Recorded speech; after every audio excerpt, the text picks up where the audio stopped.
हफ्ता भर की अहम ज़रूरी खबरों पर बात करने के लिए साइम रशीद साहब हमारे साथ मौजूद हैं। साम साहब फरमाइएगा, इस वक्त जो 60% के करीब गंदम है हमारी गिर चुकी है और पाकिस्तान किसान बोर्ड वाले और दीगर तंजीमें मुतालबा कर रही हैं कि किसानों को इसके ऊपर कोई रिलीफ पैकेज दिया जाए।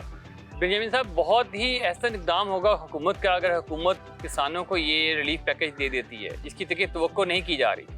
देखिए, पूरी दुनिया के अंदर किसानों की जो फसलें होती हैं वो मौसमियाती और या किसी और कौन सा आपका जिसकी फैक्टर जिसकी वजह से फसलों की पैदावार को नुकसान पहुंचता है उसके लिए उनको इंश्योरेंस की जाती है, इंश्योर्ड होती हैं। और इसके लिए मैंडेटरी लॉज बनाए जाते हैं कि आपने हर एक एकड़ को आपने इंश्योर करना होता है। पाकिस्तान में आप देख लें, इस वक्त इंश्योरेंस आपकी गिने चुनी फसलों पर गिने चुने जो फार्मर्स के लिए दस्तियाब है, वो भी वही फार्मर जो खुद इसमें दिलचस्पी लेते हैं। तो अगर इस वक्त आपकी पाकिस्तान में फसलें इंश्योर्ड होती हैं तो कम से कम किसानों का जो इंश्योरेंस के जरिए मुआवजा मिलता है उसका जो मटेरियल लॉस था, जो उनके अखराजात थे, वो तो उनको वापस आ जाते। तो इसमें सबसे पहले तो गवर्नमेंट को मैंडेटरी इंश्योरेंस यानी कि इंश्योरेंस हर एकड़ के लिए लाजम करनी चाहिए। सैम साहब, 8 माह में हम 150 अरब रुपए की सिर्फ दालें इंपोर्ट कर चुके हैं, तो ज़रूरी मुल्क के लिए ये शर्मनाक बात नहीं है? देखिए, ये बहुत ही बड़ी शर्मनाक बात है। लगातार तमाम प्रोग्राम्स में हम ये बात कर चुके हैं कि पाकिस्तान के अंदर जो फूड सिक्योरिटी के मसाइल की शिद्दत से बढ़ते जाएंगे, आबादी बढ़ती जा रही है और पाकिस्तान में प्राइस बढ़ती जा रही है। हमारे पास डॉलर नहीं है, हमारा इस वक्त इम्पोर्ट का बिल जो खुराक का था वो 1000 अरब से तजावुज़ कर चुका है, बल्कि इससे कहीं ज़्यादा बढ़ चुका है। अब जैसे आपने बात की 150 अरब की हम दालें इंपोर्ट कर चुके हैं। दालें कोई ऐसी नहीं है, चीज़ नहीं है कि जो पाकिस्तान में हो नहीं सकती। पाकिस्तान का एनवायरनमेंट है दालों के लिए। आप इसमें पाकिस्तान में फार्मर्स को सब्सिडी दें, उनको अट्रैक्शन दें, उनको सीड दें, उनको फर्टिलाइज़र दें। देखें, अगर आपने 150 अरब रुपया का मतलब है कि आपने 50 करोड़ डॉलर इंपोर्ट पे खर्च कर दिए, दालों के इंपोर्ट पे।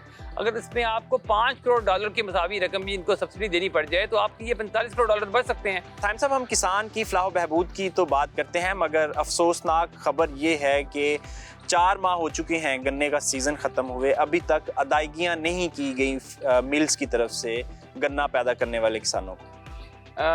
इसमें ऐसे जी कि आप 4 महीने की बात कर रहे हैं। पिछले साल आपको कोर्ट के ज़रिए, हाई कोर्ट के ज़रिए 2010, 2008, 2012 की अदायगियाँ की गई थी मिलों से।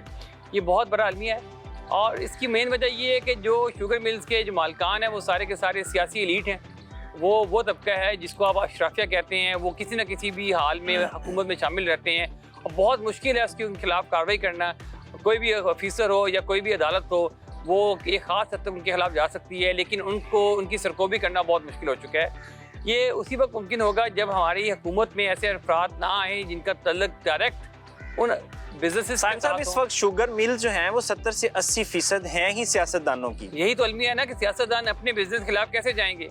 मुल्तान से 15 करोड़ की जाली ज़री अद्वियात पकड़ी गई हैं, क्या कहेंगे इस बारे में? देखिए, ये बहुत अच्छा एक स्टेप है और जिन ऑफिसर ने पकड़ी हैं उनको मैं अप्रिशिएट करता हूँ। लेकिन पाकिस्तान में इस वक्त जो पेस्टिसाइड की ज़री अद्वियात की मार्केट है वो 100 अरब से तजावुज़ कर चुकी है, डॉक्यूमेंटेड मार्केट। अगर आप गैर कानूनी अनडॉक्यूमेंटेड मार्केट को देखें तो ये 150 अरब की मार्केट है और इसमें तकरीबन 20 से 25 अरब रुपए की स्प्यूरियस या सब स्टैंडर्ड या एडल्ट्रेटेड यानी कि गैर मियारशुदा या तब्दील शुदा पेस्टिसाइड जो उनसी होती हैं वो या एक्सपायरी पेस्टिसाइड हैं वो इस्तेमाल की जाती हैं, फार्मर्स को बेची जाती हैं। उस हिसाब से देखा जाए तो ये 1% भी नहीं बनता जो कि इन्होंने तलफ किया है। इसमें मज़ीद काम की ज़रूरत है। महकमे को ज़्यादा इसमें विजिलेंट होना पड़ेगा, सख्त कार्रवाइयाँ करनी होंगी और इसके लिए जो हमारे लाज हैं, लाज में FIR करवा दी, बेल होगी, सारा साल केस चलते रहते हैं। उसके बजाय अगर आप इसमें फाइनेंशियल फाइन के ऊपर जाएँ और उनके दफातर और स्टोर्स और दुकानों को सील करें तो ज़्यादा बड़ा इम्पैक्ट पैदा होगा। निस्बत इसके लिए उनके खिलाफ आप FIR करवाएं, वो 2 दिन जेल में रहेगा, बेल करवा के बाहर आ जाएगा, उसके बाद फिर कोई डाक के 3 पार। जी साइम साहब, बिल्कुल दुरुस्त फरमा रहे हैं। जब तक अकाउंटेबिलिटी का सिस्टम ठीक नहीं होगा इस तरह की वारदातें नहीं रुक सकती। इस वक्त हमारे साथ असलम चौधरी साहब मौजूद हैं, उनसे पूछते हैं कि आइंदा हफ्ता पाकिस्तान भर में मौसम कैसा रहेगा। जी चौधरी साहब, फरमाइएगा। शुक्रिया बेनियामीन। आने वाले वीक के दौरान मौसम की सूरत हाल इस तरह रहेगी। सुबह पंजाब के अक्सर इलाकों में मौसम खुश्क रहेगा, लेकिन जो नॉर्थ पंजाब है जिसमें इस्लामाबाद और पुठवार का रीजन है इसमें हल्की बारिश हो सकती है। सुबह सिंध में अक्सर इलाकों में मौसम गर्म और खुश्क रहने का इम्कान है। सुबह बलूचिस्तान में कोटा, ज़ोब, किला सैफुल्ला इन एरियाज़ में हल्की बारिश का इम्कान है। KP की बात की जाए तो पेशावर समेत बालाकंड, दीर इन इलाकों में हल्की बारिश हो सकती है। गिलगित बल्तिस्तान और कश्मीर में आने वाले हफ्ते के दौरान हल्की बारिश का इम्कान है। जी असलम साहब, बताइएगा कि हफ्ता भर जो दर्जा हरारत है वो पाकिस्तान भर में क्या क्या रहेंगे? जी, टेम्परेचर की बात की जाए तो इस्लामाबाद में मैक्सिमम टेम्परेचर 30 डिग्री सेंटीग्रेड तक रहने का इम्कान है, जबकि लाहौर में 35 डिग्री सेंटीग्रेड तक रहने का इम्कान है। कराची में टेम्परेचर 38 डिग्री सेंटीग्रेड तक रहने का इम्कान है। कोयटा में 25 डिग्री तक रहने का इम्कान है, जबकि पेशावर में 28 डिग्री सेंटीग्रेड, गिलगित में 20 डिग्री सेंटीग्रेड और मुजफ्फराबाद में 26 डिग्री सेंटीग्रेड तक रहने का इम्कान है। तो आने वाले वीक में जो टेम्परेचर है वो बढ़ेंगे और गर्मी की शिद्दत में थोड़ा इजाफा होगा।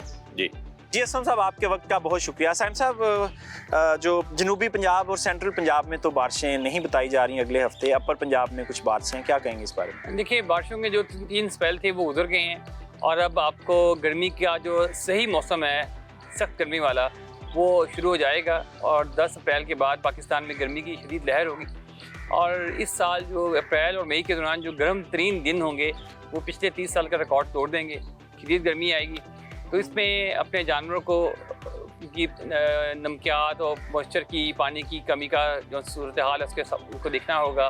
फसलों को पानी बर वक्त देना होगा, स्पेशली आपके चाराजात को और सब्जियात को और बागात को।